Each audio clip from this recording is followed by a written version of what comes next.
Hey yo, thanks for tuning in to Celeb Sauce. It's the backup channel backing Celeb up and bringing you all the breaking news.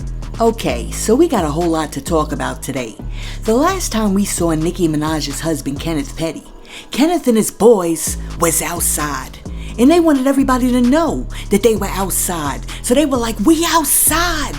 But unfortunately for Kenny Petty, his probation officer also knew that he was outside. And now, a Los Angeles district judge has ordered Kenny to stay inside because they have given him up to 120 days on house arrest. So now, Kenneth and his boys can stand in his living room talking about, we inside! We inside! Big Zoo in the house! We inside! Queens in the house!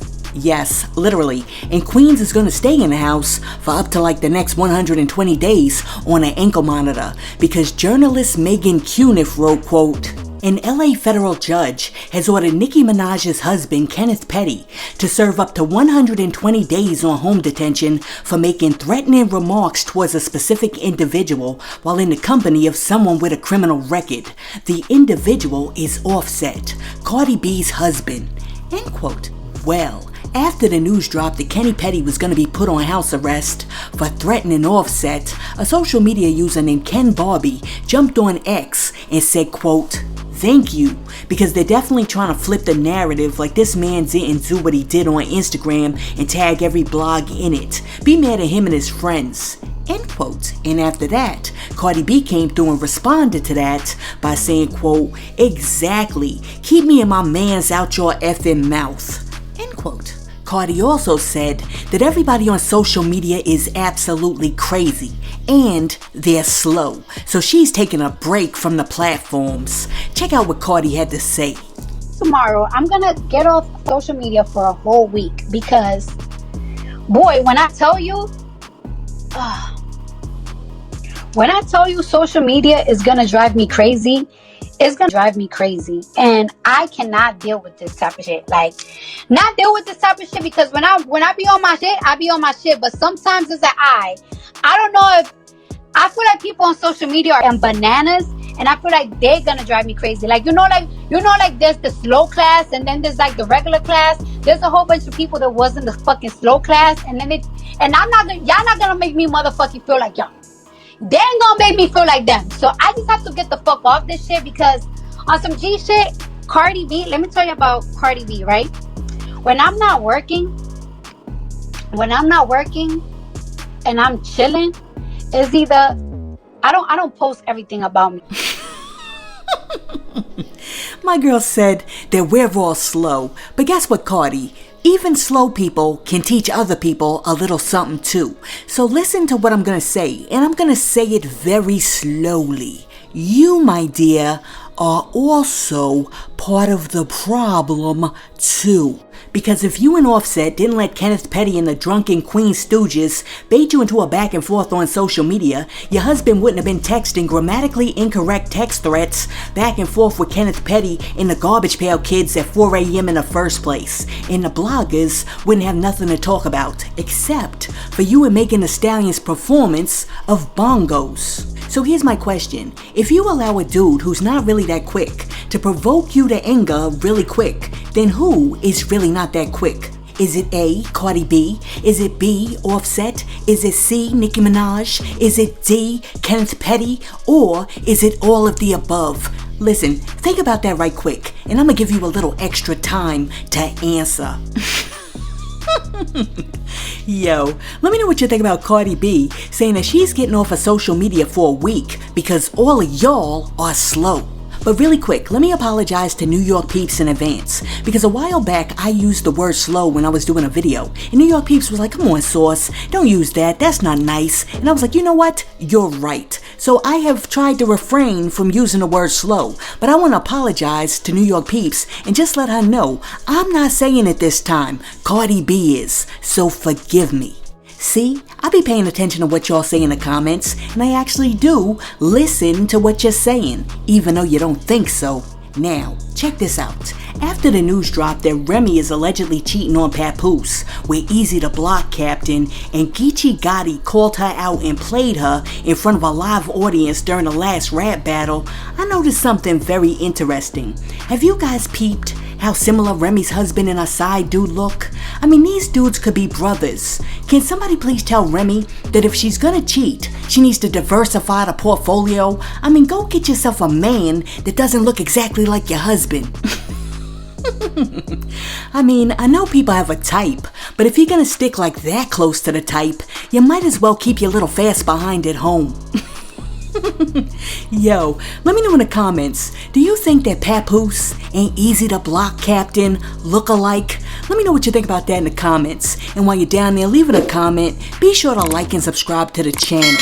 Now, check this out. According to reports, Megan Thee Stallion was supposed to perform at the Global Citizens Festival in Central Park, New York, which is an annual concert that aims to raise money in an effort to end extreme poverty.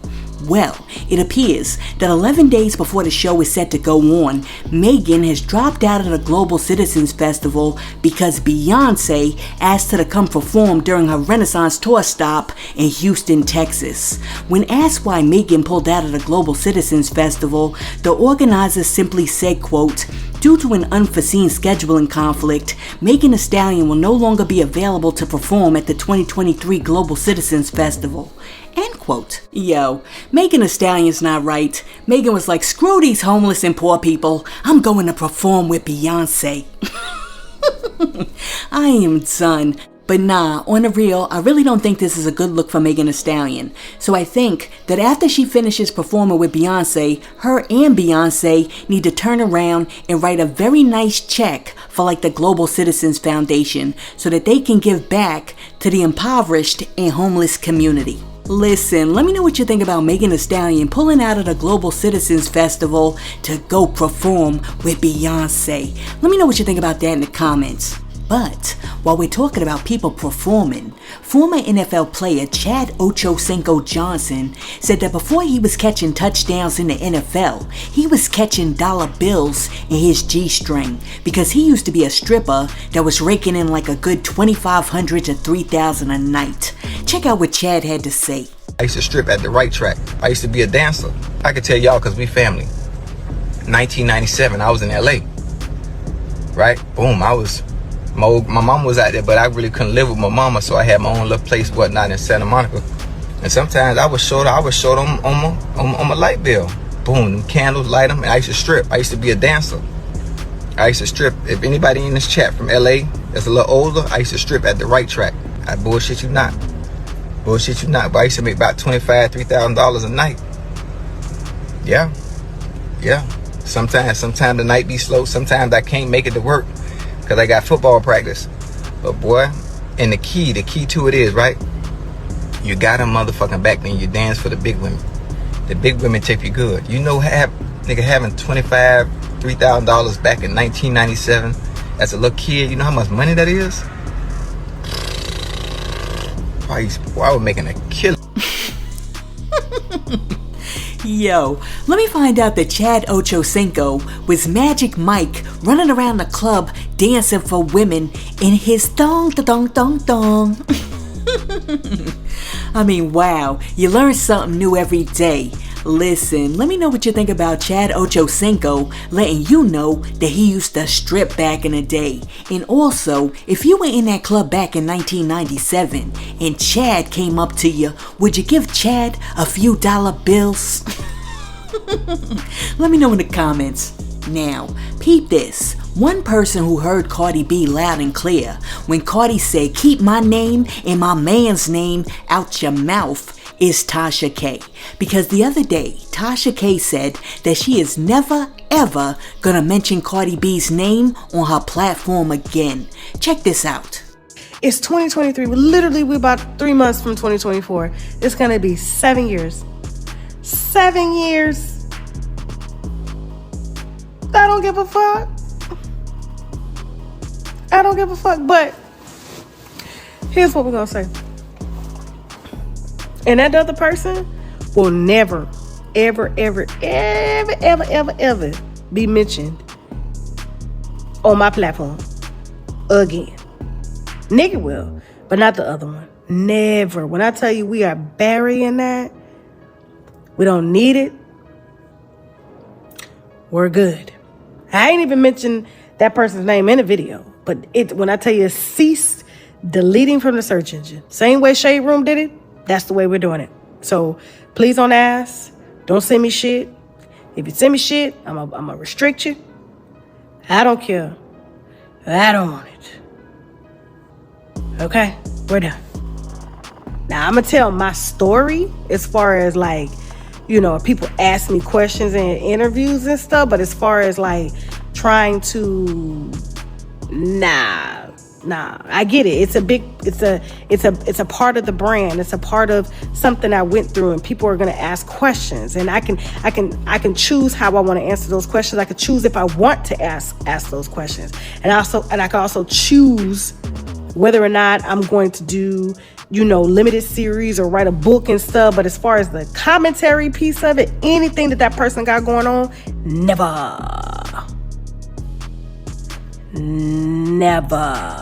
because I didn't want to, Van. I didn't want to. I choose, okay? I choose when I don't want to do something. And spiritually, God has told me, you got to let it go. Let it go, baby. It's gonna be 7 years. We're good here. We're good. Okay?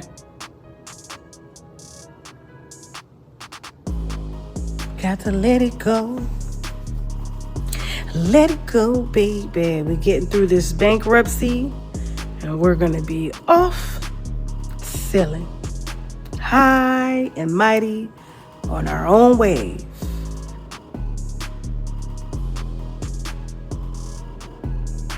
Okay? Yeah. I don't need no dogging out from me. They got enough of it on the internet. I don't need to add to nothing. Nothing at all. I was like, oh, the internet got it from here. They don't need me. I exited the chat, bitch. I was like, you worry about me, you got the whole internet, bitch. We're good. We're good. God told me y'all could have it. Y'all got it from here, okay? Y'all got it from here. I've moved on. Yeah. You got to let it go. Let it go, baby. Seems like another love TKO. Listen, I give it to Tasha K. She's hilarious. But if I was her and Cardi B reached into my pockets and took out like a good $4 million, I'd be ready to let it go too. But the good news is that Tasha K has built up enough of a brand and she has enough brand recognition that she really doesn't have to mention Cardi B's name. So I think that this is the best move for her. I mean, she went in the kitchen, she put her hand on the stove, she got burnt, and now she realizes, don't put your hand on that stove. I mean, lesson learned, move on. And you know what? I'm getting ready to move on too. The other day, a woman went out and got herself a BBL. And after she supersized her glutes, her friends celebrated by throwing her a BBL party and buying her a cake. Oh my goodness, is this really what we're doing now? I'm sorry, if you send me an invitation to a BBL party, I'm not coming. Because 1, I don't have no time for that. And 2, y'all not finna slice me a piece of cake that's like a piece of butt crack. Not gonna happen. Like for real, who's the person who eats that last piece of cake? You know, the one that's like the cheeks? Who puts that little frosted BBL on their paper plate? Let me know, would you put that little chocolate frosted BBL on your paper plate and then eat it?